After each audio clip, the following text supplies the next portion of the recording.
spécial qu'on a dit, hein?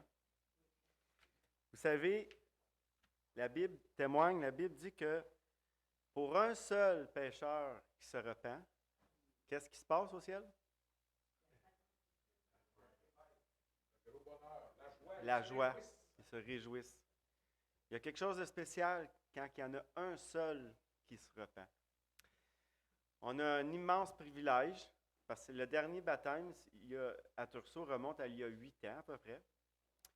C'était le frère à Vicky, mon beau-frère, et sa femme.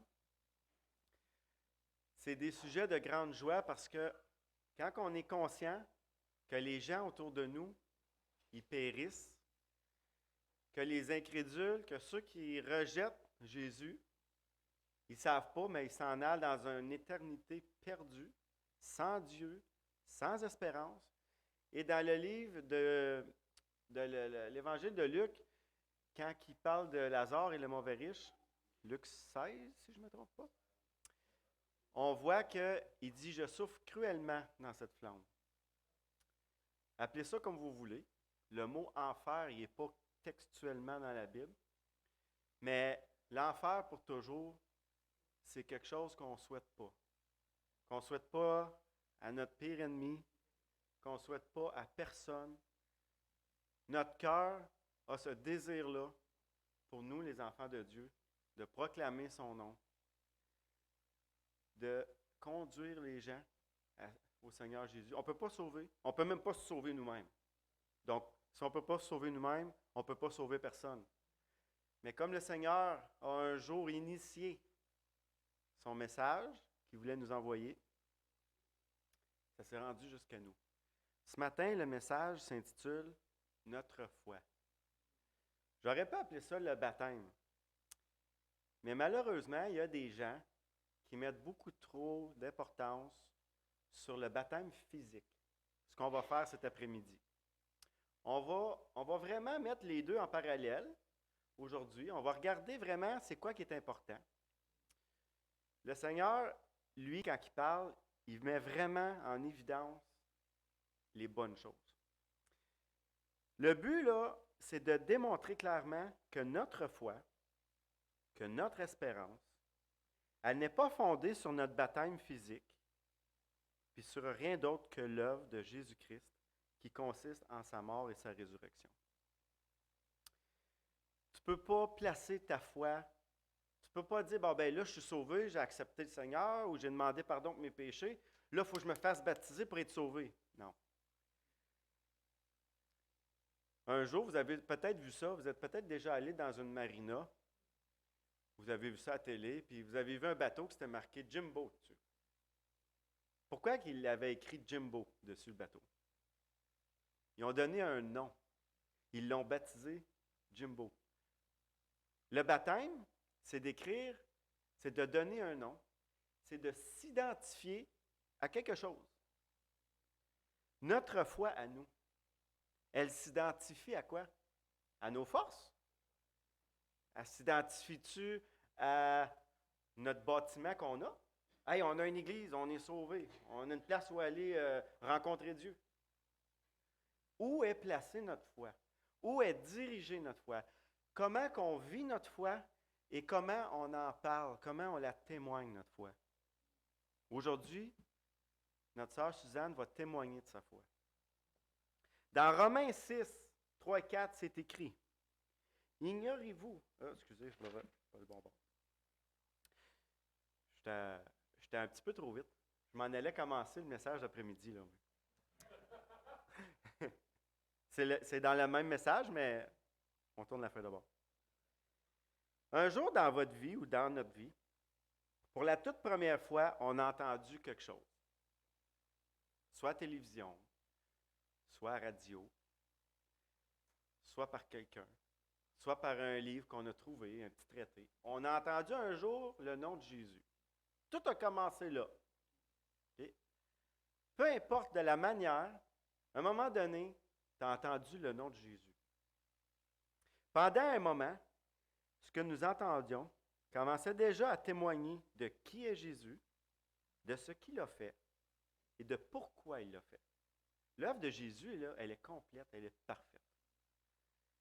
Cependant, on continue à vivre notre vie sans savoir vraiment tout ça à propos de Jésus. Mais à un moment donné, on entendait un petit quelque chose. Hey, moi, longtemps, hey, moi, j'étais un fervent. Tu sais, quand tu es chez tes parents, tu n'as aucune responsabilité, tu es libre. On pense qu'on est prisonnier parce que papa et maman nous demandent de faire des choses, là, mais on est tellement libre chez nos parents.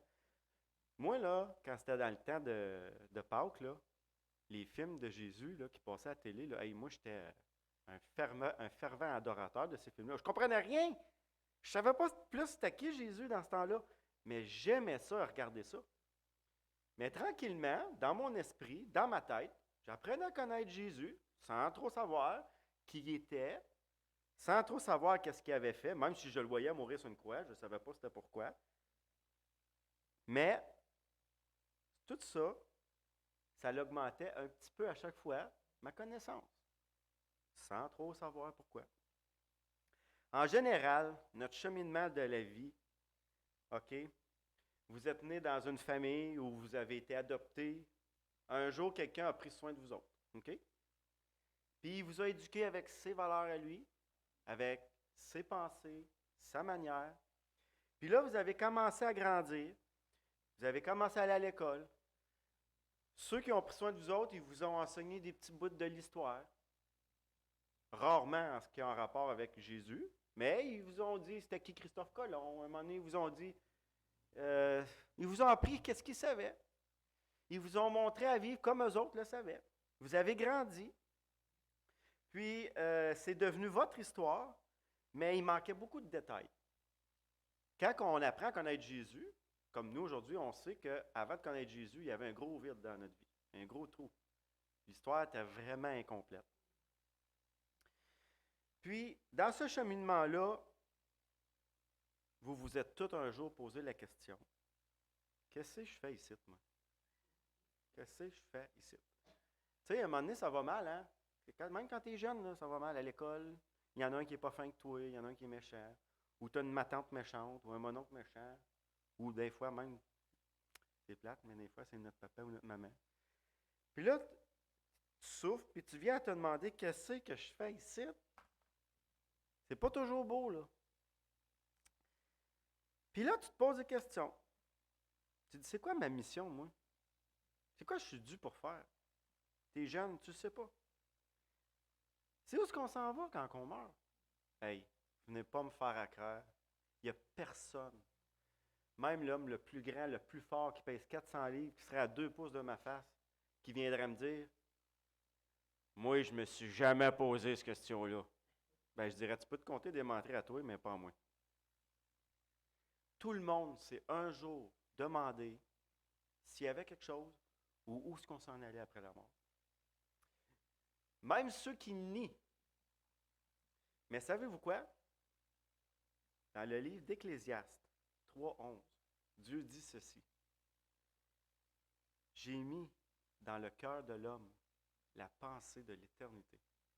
Tu peux te mentir à toi-même tant que tu veux. Tu peux dire que tu ne crois pas que Dieu existe. Tu peux dire tout ce que tu veux.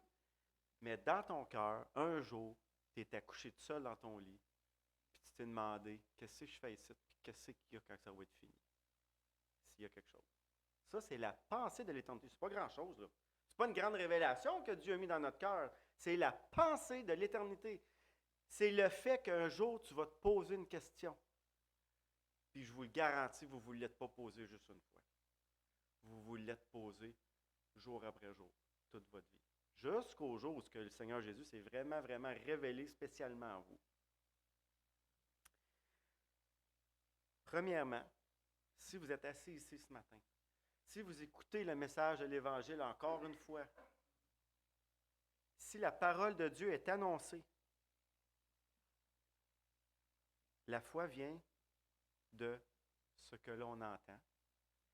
Et ce que l'on entend vient de la parole de Dieu. Ça, là, c'est pas moi qui l'invente. C'est écrit dans Romains 10:17. Vous n'êtes pas obligé de tourner. Je veux juste citer la référence. Si jamais vous doutez que je ne dis pas la vérité, vous pouvez aller vérifier.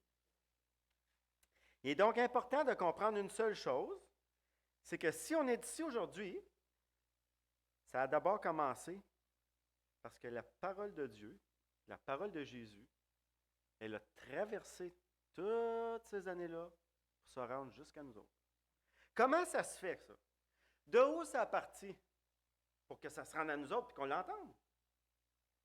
Là, on va tourner dans Matthieu 28. Matthieu 28. Tournez dans Matthieu 28 au verset 18. Matthieu 28, 18.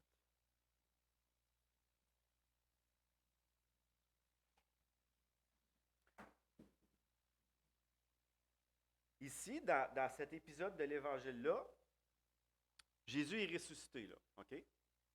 Jésus il a accompli le sacrifice parfait qui était tant attendu, prophétisé par Ésaïe, prophétisé, annoncé. Là, Jésus, il dit, bon, votre mission, à part de où? Notre mission, nous autres. Hein? Si on est ici à vouloir parler du Seigneur, à vouloir entendre sa parole, ça ne vient pas de nous. Ça vient de où? Jésus a initié notre mission. Jésus a initié la mission. Il dit à 18, Jésus s'étant approché et leur parla ainsi. Tout pouvoir m'a été donné dans le ciel et sur la terre. 19. Allez. Faites de toutes les nations des disciples. C'est quoi un disciple? Quelqu'un qui suit Jésus. Les baptisant au nom du Père, au nom du Fils et au nom du Saint-Esprit. Ici, il est très important, il est en train de dire, en les identifiant, hein, Jimbo, mon bateau, tantôt, j'ai dit qu'on avait identifié le bateau au nom de Jimbo, ou au nom de, nommez-le. Il dit, baptisez-les, il est en train de dire, identifiez-les à Jésus le Père, Jésus le Fils, Jésus le Saint-Esprit. Il est en train de dire, vous allez aller démontrer publiquement la foi, votre foi, en vous identifiant à moi. Ça, là, tout part de là, OK? Tout part de là. Il dit après ça, enseignez-leur. Qu'est-ce qu'on fait les dimanches, les mercredis soirs? On enseigne la parole de Dieu. À observer. Observez une chose importante dans la Bible. Tout ce que je vous ai prescrit. Et voici, je suis avec vous jusqu'à la fin du monde. Oh, j'aimerais tellement ça, avoir la capacité de vous faire rentrer les choses importantes puis qu'ils soient imprégnés là pour qu'on ne les oublie jamais, mais je n'ai pas cette capacité-là, même pas pour moi-même. Il est avec nous tous les jours. Puis, il ne nous abandonnera pas. On l'oublie souvent, ça, hein? On se sent combien de fois que tu vas entendre du monde se dire « Je me sens seul, je me sens seul ». Pourtant, parce qu'on oublie que notre Sauveur, notre Roi, est toujours avec nous autres.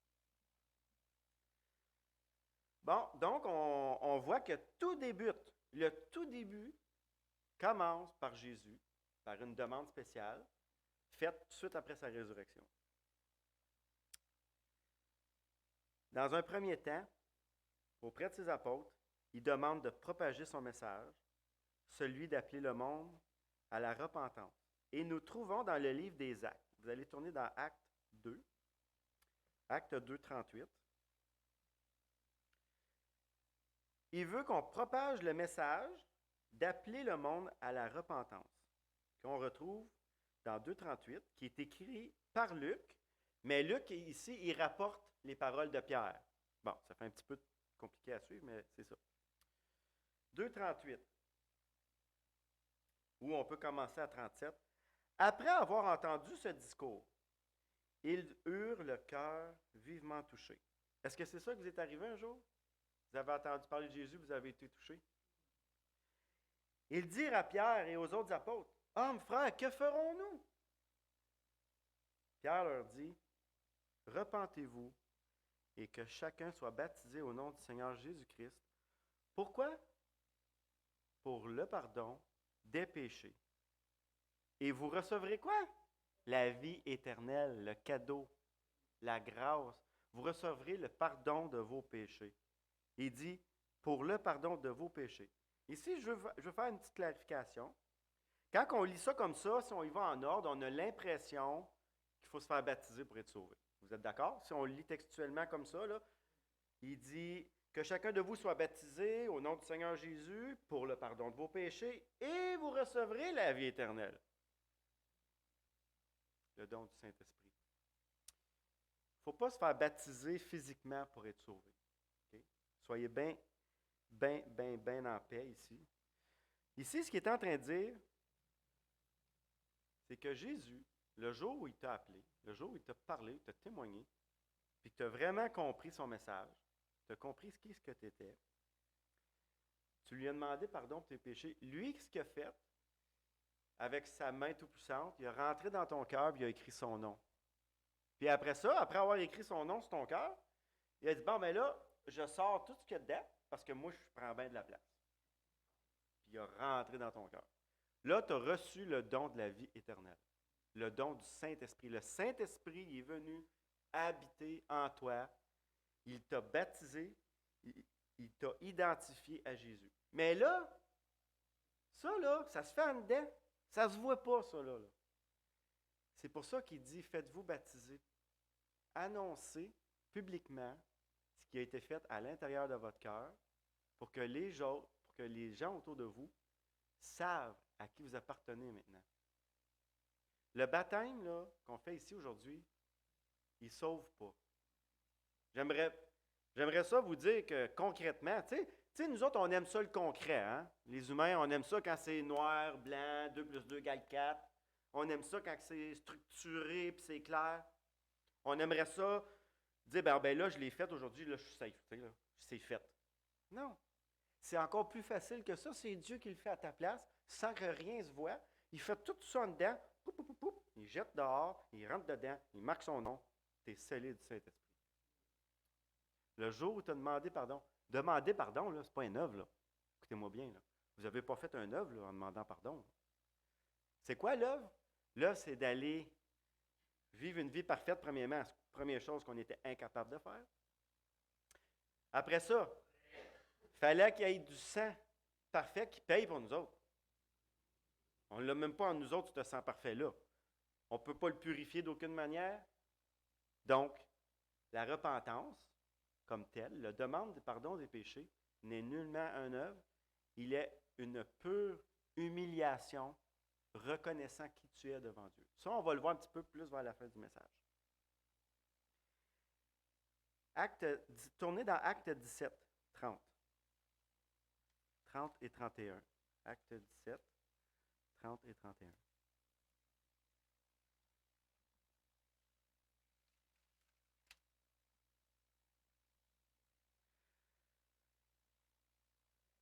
Ah. Dieu, sans tenir compte des temps d'ignorance, annonce maintenant à tous les hommes, en tout lieu. C'est quoi il faut faire? Je ne vous dis pas parce qu'il faut faire quelque chose que c'est une œuvre. Ce n'est pas une œuvre. Qu'ils aient à se repentir. Parce qu'il a fixé un jour où il jugera le monde selon la justice. Par qui? Par l'homme qu'il a désigné, dont il a donné à tous une preuve certaine en le ressuscitant des morts. C'est qui ça? C'est Jésus. Dieu annonce maintenant à tout homme, en tout lieu, et depuis 2000 ans, qu'ils ont à se repentir. Ce n'est pas une œuvre. C'est rien qu'une humiliation dans ton cœur.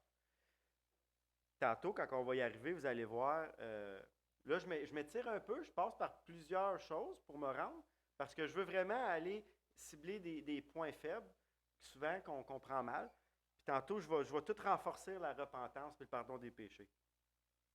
Donc, je me répète, je sais, je me répète, OK? Je vous le dis, c'est pas parce que je fais de la démence ou c'est pas parce que j'ai un problème dans ma tête.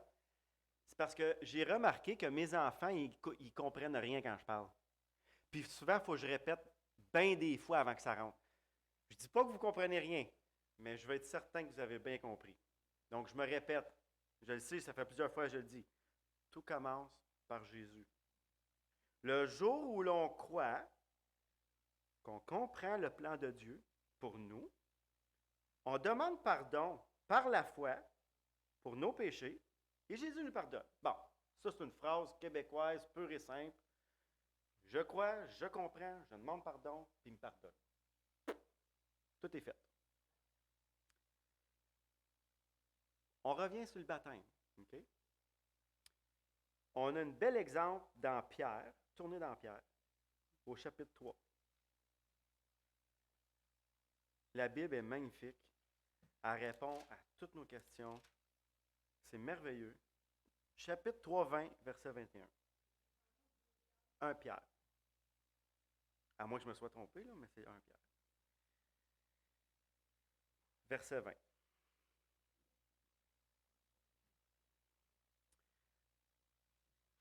Qui autrefois avait été incrédule lorsque la patience de Dieu se prolongeait.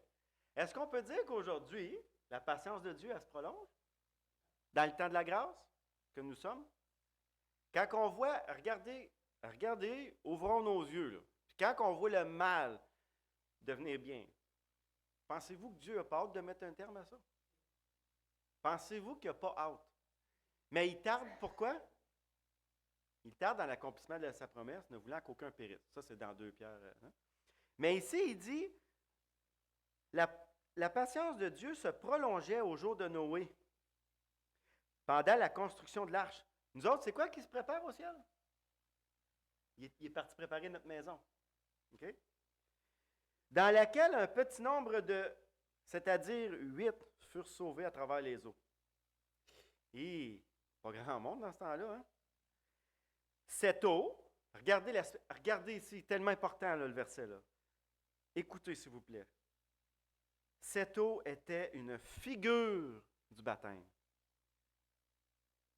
qui n'est pas la purification des souillures du corps. Ce baptême n'est pas la purification des souillures du corps, mais l'engagement d'une bonne conscience envers Dieu. Et qui maintenant vous sauve par la résurrection de Jésus. Eux autres, ils attendaient la résurrection. Nous autres, c'est fait. On est sauvés. Eux autres aussi étaient sauvés par la résurrection de Jésus en attente de. Nous, on est sauvés parce que c'est fait. C'est juste dans un temps différent. Mais c'est toujours Jésus qui sauve. J'aime ce passage-là parce qu'il vient vraiment mettre l'accent que c'est sur Jésus qu'on est ressuscité, mort et ressuscité. N'oubliez jamais ce verset-là. N'oubliez pas. Maintenant, il est donc évident une chose, c'est que le baptême spirituel, c'est Dieu qui le fait, à l'intérieur. C'est pour ça qu'on dit toujours, tant qu'il y a de la vie, il y a de l'espoir. Okay? Tu viens d'avoir un accident de char. Toute ta vie. OK, on va faire l'inverse, OK? On dit tout le temps, ton père te dit ou ta mère te dit, on va faire l'inverse. Toute ta vie, ton enfant te dit, Père, maman, crois au Seigneur Jésus, tu seras sauvé. Ils n'en ont jamais voulu. Là, ils sont couchés dans le char, à moitié cassés. Le sang coule, ils sont en train de mourir. Puis là, ils voient le film de leur vie. Ils savent qu'ils vont mourir. Puis là, dans leur cœur, ils disent, Seigneur, mon gars avait raison. Je te demande pardon de mes péchés. Lui, là, il n'a pas le temps d'aller se faire baptiser, là. Il va mourir. Il a juste eu le temps de rentrer en lui-même. Il a eu le temps de rendre compte qui il était, parce qu'il l'avait entendu. Il a reconnu Jésus comme son sauveur. Il a demandé pardon pour ses péchés. Il est sauvé d'être là. À la minute que son cœur arrête de battre, il s'en va avec le Seigneur. C'est pour ça que le baptême physique ici, je ne vous dis pas qu'il n'est pas important. Il est important. Jésus l'a demandé. C'est un engagement de bonne conscience. C'est une image de ce qui s'est produit dans notre corps. Et c'est une magnifique journée pour profiter d'annoncer notre foi aux autres, à nos frères et sœurs. Donc maintenant, vous avez tous déjà entendu, crois au Seigneur Jésus et tu seras sauvé. Hein? C'est écrit textuellement dans le livre des Actes, dans 16:31, si vous voulez la référence. Mais faites attention à une chose, je vous mets en garde. Tournez dans Jacques 2, 19.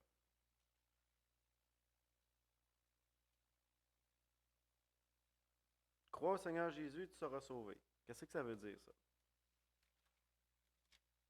Ça, on va le voir bientôt, très bientôt. Et boboy, je parle trop, moi. Jacques 2, 19. Tu crois qu'il y a un Dieu? Tu le fais bien. Les démons croient aussi et ils tremblent. Donc, s'il vous plaît, OK? On n'est pas dans le temps des apôtres. On n'a pas vu, nous autres, les miracles de Jésus. On n'a pas vu Jésus. Eux autres pouvaient peut-être dire, crois au Seigneur Jésus, tu seras sauvé. Ils ont vu, ils ont entendu physiquement ce que Jésus venait de dire, venait de faire. Ils ont une grâce spéciale, eux autres. Nous autres, on est 2000 ans après. Hey, on fait un jeu un matin, on fait le téléphone, OK? Moi, je dis de quoi à Francine. Puis elle dit à Luc, puis je suis sûr que quand j'arrive à Denise, là, il n'y a même plus un mot de ce que j'ai dit. Imaginez 2000 ans, un message qui traverse 2000 ans puis qui ne change pas. C'est fort. Ça prend une puissance spéciale. Croire que Jésus existe pour nous aujourd'hui, là, ça implique quoi? Il faut croire à tout ce que Jésus nous a dit. Tu ne peux pas... OK, je veux pas... Non, je ne dirais pas ça parce que Dieu est plus grand qu'on pense.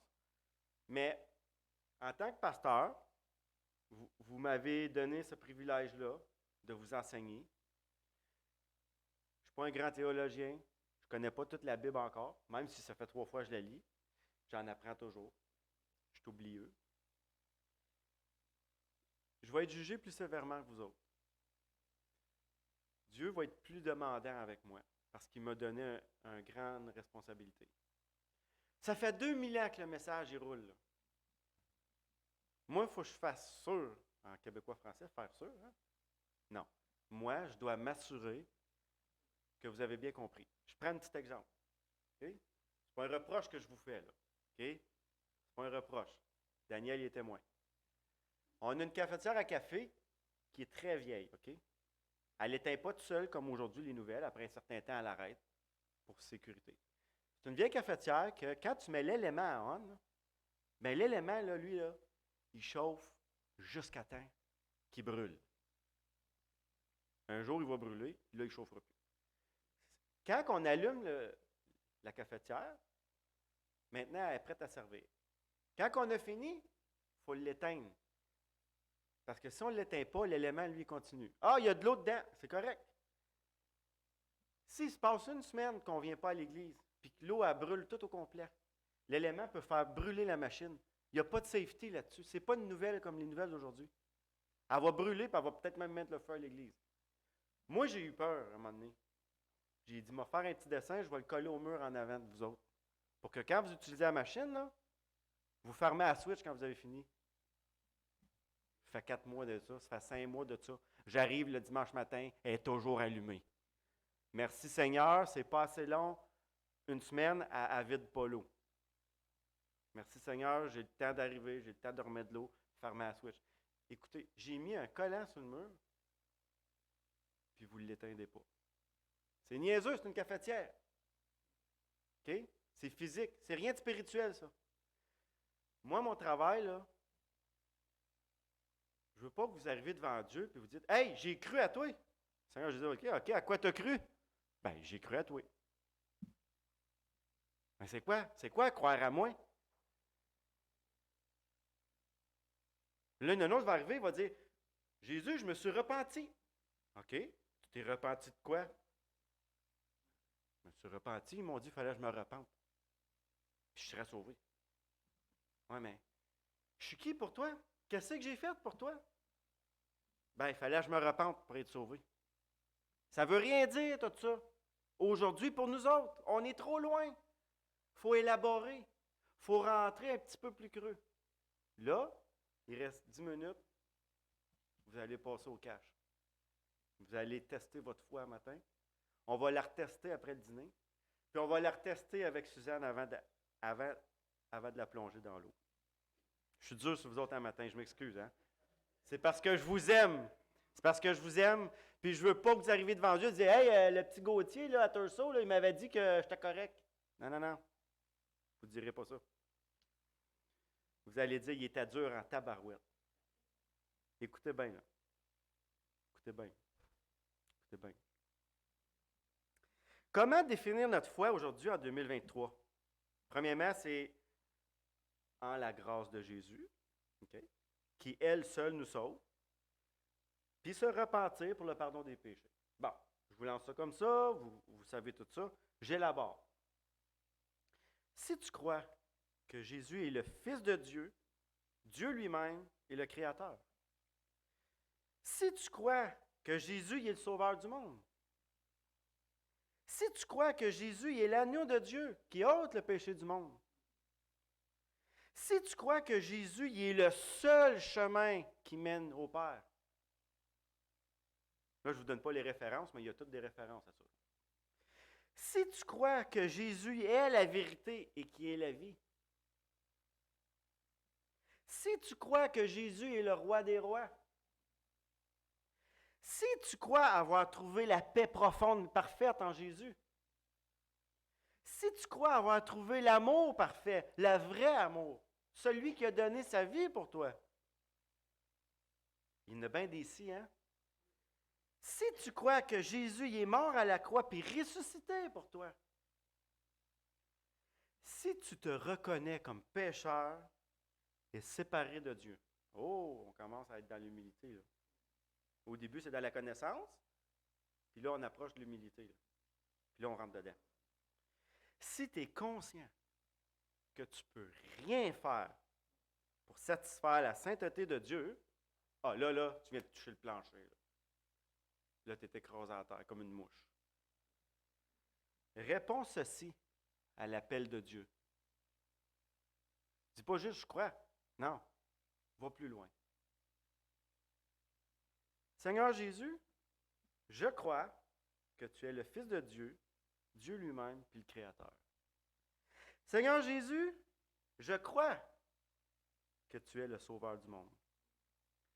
Seigneur Jésus, je crois que tu es l'agneau de Dieu qui ôte le péché du monde. Seigneur Jésus, hey, je me répète, hein? Je suis fatiguant, mais je n'ai pas le choix. Il faut que je vous écœure un petit peu un matin. Tu es le seul chemin. Le seul, l'unique chemin. Seigneur Jésus, tu es la vérité et la vie. Je le sais, Seigneur Jésus, que tu es le roi des rois. Tu me l'as dit dans ta parole, je le sais, je le crois, tu me donnes ta paix. Une paix qui surpasse toute intelligence. Seigneur Jésus, je le sais, je le crois que tu me donnes ton amour éternel. Seigneur Jésus, je crois que tu es mort et ressuscité pour moi. Seigneur Jésus, je le sais maintenant, je le crois quand tu dis que je suis pécheur. Seigneur Jésus, je sais qu'aucune bonne œuvre provenant de moi peut satisfaire ta sainteté.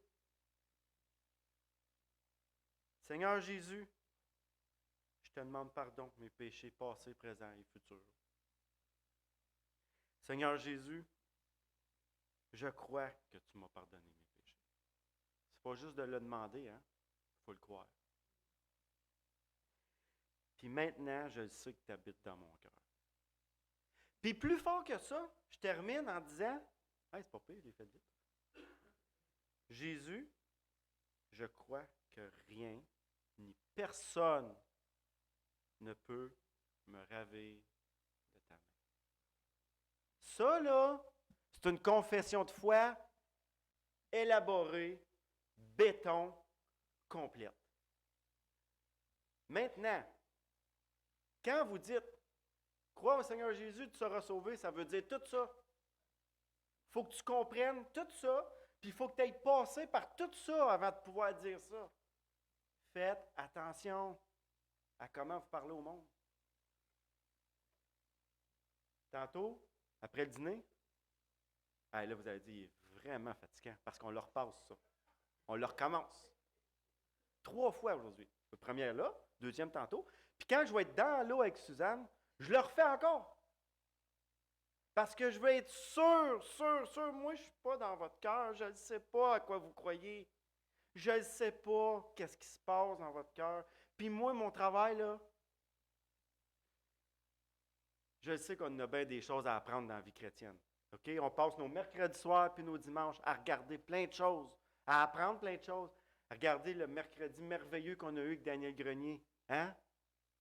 Il nous a fait voir à quel point on oubliait de s'arrêter puis de regarder comment Dieu est grand, comment Dieu est bon, comment Dieu est puissant. Hey, quand on s'arrête et qu'on y pense, la paix que ça nous donne en dedans, on oublie de faire ça. La vie va trop vite. On a passé un mercredi soir, là, formidable. Merci Seigneur. Il y en a d'autres mercredi soir, il nous tape un petit peu plus à la tête. Il vient travailler un petit peu plus en dedans où ça fait mal.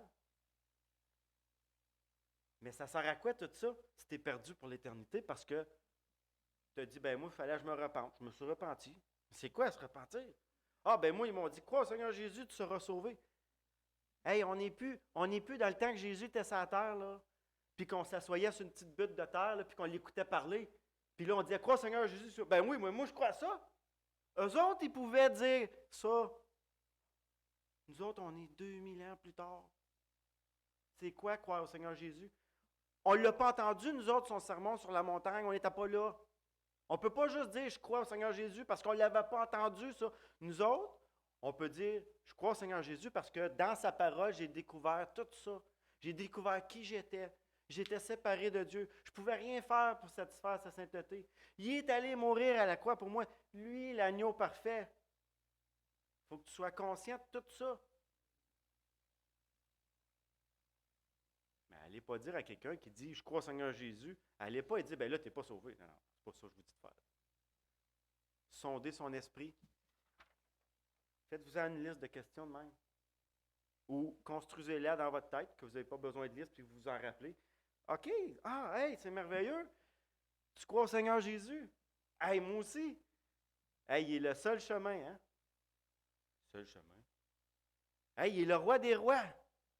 Roi des rois. Hey, il est allé mourir à la croix. Ça va pas. Oh. Mais là, vous voyez qu'il y a un petit travail à faire. Quelqu'un qui ne connaît pas Jésus. Mais c'est beau de voir qu'il y a des gens qui ont une foi aussi aveugle. Hey, moi, je ne suis pas un bon exemple. Hein? Moi, j'ai été 2 ans. J'essayais de prendre M. Godin en défaut. J'allais le voir à tous les soirs, je lui posais des questions, puis je me disais, si une fois, il me remplit, il est fait. Je ne viens plus jamais le voir, puis je n'irai jamais à son église. Moi, c'était malsain un peu. Je ne voulais pas me faire prendre par une secte. Je ne voulais pas me faire prendre par personne. Moi, là, je vous le dis, j'avais peur. Mais j'ai trouvé Jésus. Il m'a touché. Ça a été long. Quand je vois quelqu'un, là, que tu lui parles 5 minutes, puis il est ébloui, puis il accepte, ou il se repent, puis je suis comme... Où est-ce qu'il sort, lui? Comment ça qu'il est de même, lui? Hey, moi, ça a été long puis compliqué, mon affaire. Merci, Seigneur. Mais cette personne-là, elle a quand même besoin d'être approfondie. Son cœur ne connaît pas rien. Seigneur Jésus, là, c'est pas juste un homme, Jésus, mort sur une croix, puis qui a dit repentez-vous. Non, c'est tout ça. Moi, mon travail, là, c'est pas de vous rendre malheureux, c'est pas de vous faire douter. Mon travail, c'est premièrement, la Bible dit que le pasteur doit aimer beaucoup. Donc, je dois avoir beaucoup d'amour en dedans de moi. Je dois vous enseigner clairement. Je le sais, vous avez fait profession de foi, je vous connais, on s'aime, mais je ne suis pas dans votre cœur. Malheureusement, je ne peux pas savoir. Je peux juste voir les fruits. Je peux juste voir vos paroles, vos actions. Puis des fois, il ne faut pas trop regarder parce qu'on se pose des questions. Hein? On ne brille pas tout le temps comme on serait supposé de briller. Puis on ne goûte pas tout le temps bon comme on serait supposé de goûter avec nos paroles. Mais ça, c'est une autre chose. Moi, Carl Gauthier, là, je suis un évangéliste. Je ne suis pas le meilleur. Je ne suis suis pas le plus grand. Je suis au contraire. Je suis le plus petit. Je suis le moins expérimenté. Mais je sais très bien une chose. C'est que quand moi je dis, moi je crois que Jésus est mon sauveur, ça implique tout ça. On est 2000 ans après. On l'a lu, nos 4 évangiles. On a vu qu'est-ce que Jésus nous a demandé.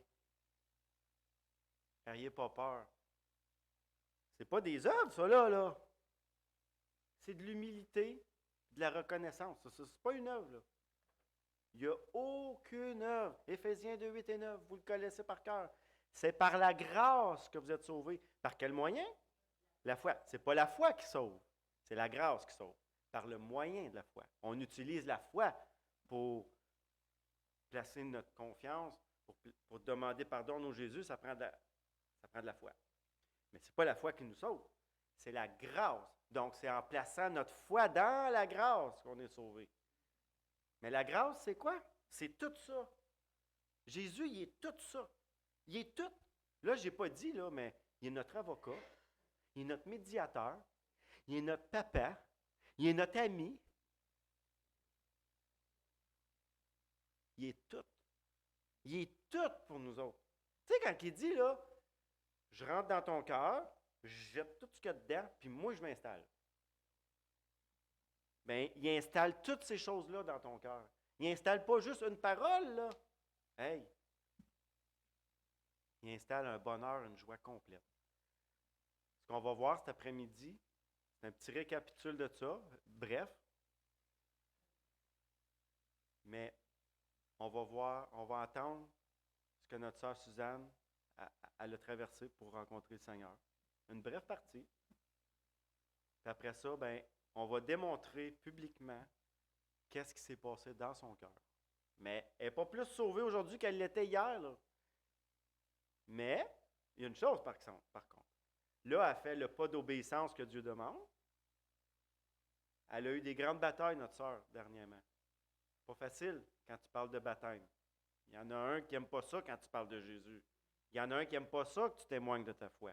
Il vient mettre des petits bâtons dans les roues. Mais par la grâce de Dieu, on réussit à se rendre à ce jour-là pour faire plaisir à notre grand Dieu. Puis, j'ose même pas m'imaginer les bénédictions qui en suivent après. Puis ça, c'est encore une grâce. C'est encore une grâce. Il y en a combien qui se tournent vers le Seigneur sur leur lit de mort? Ils n'ont pas pu faire aucune œuvre après, là, pas pour être sauvés. Ils n'ont pas pu participer à l'œuvre de Dieu. Mais ils sont sauvés. Il y en a qui vont pouvoir citer dans la Bible, sont sauvés à travers le feu. Hein? À la dernière minute, avec des œuvres qui n'étaient finalement pas bonnes, mais sont néanmoins sauvés. C'est pas grave. L'important, c'est d'être sauvé. Moi, je ne suis pas là pour vous pousser à rien. Vous me connaissez, je vous aime trop, je ne veux jamais vous mettre aucune pression. Si Denise et Vincent, ils chantent ici le matin, c'est pas parce qu'un jour, je suis allé voir Denise et Vincent, je dis là, ah oui, faut aller travailler, là, faut que tu chantes. Puis j'ai pas été voir Jean-Pierre, puis il dit, hey Jean-Pierre, là, ah oui, au piano. Puis j'ai pas été voir Jacques, il dit, hey Jacques, toi, t'aimes ça évangéliser, là? Toi, là, t'as un ministère, là, on te rend compte, là, faut que tu fasses ci, ça. J'ai pas été voir Emmanuel, qui est bon avec les ordinateurs. Il dit, hey, là, t'es bon avec les ordinateurs, toi? Ah ouais, là, prépare ça, là, ça prend de la caméra, puis ça prend de... J'ai pas été voir Réal, j'ai dit, hey, toi, t'as travaillé toute ta vie, t'as boffé des planchers. Ah ouais, bouffe le plancher de l'église. Non. Tout ce que vous faites, c'est Dieu qui l'a mis dans votre cœur, puis vous le faites pour la gloire de Dieu, pas pour moi. Moi, j'ai aucune pression à mettre sur personne. Je suis qui, moi, pour vous mettre une pression? Je suis qui, moi, pour vous mettre un fardeau? Je suis rien. Moi, je suis juste là pour vous aimer, vous enseigner le mieux possible, vous encourager. Je suis là pour vous supporter. Je suis avec vous autres pour le temps que Dieu nous le permet, pour qu'on puisse glorifier son nom. La seule chose, j'ai une grande responsabilité, c'est d'annoncer l'Évangile, simplement. J'espère que vous trouvez ça simple. C'est chargé, mais c'est béton. Ça, c'est comme un bloc de béton, là, avec une rotte d'armature aux 4 pouces carrés dedans. Tu peux essayer de le casser, le bloc. Tu vas le maganer, mais tu ne le fendras pas en deux. Moi, tu peux arriver et tu peux me démolir n'importe quand avec la parole de Dieu. Dire, tu savais-tu si, t'as-tu lu Lévitique 36 ou t'as-tu vu ça? T'as-tu lu ci, t'as-tu lu ça? Oui, mais je ne m'en rappelle pas. Puis là, quelqu'un par une dit, ben, ça. Oui, tu peux me reprocher tout ça. Tu peux m'écorcher. Mais tu ne pourras jamais me séparer de l'amour de Dieu qui m'a donné, qui est dans mon cœur. Tu peux dire que je suis un pourri. Tu peux dire que j'enseigne mal. Tu peux dire que je suis hors contexte. Tu peux dire ce que tu veux de moi. Mais jamais tu vas me briser parce que je suis dans les mains de Dieu. Mon salut, là, M. Godin, là, je m'excuse, là, mais lui, là, tu n'avais pas le choix de comprendre. Oh non, tu n'avais pas le choix. Je l'ai reçu de lui. Le Seigneur Jésus a permis qu'un jour, sa parole traverse le temps. Puis par cet homme et cette femme-là qui ont témoigné par leurs actes, premièrement, par leur amour. Après ça, j'ai connu vous autres.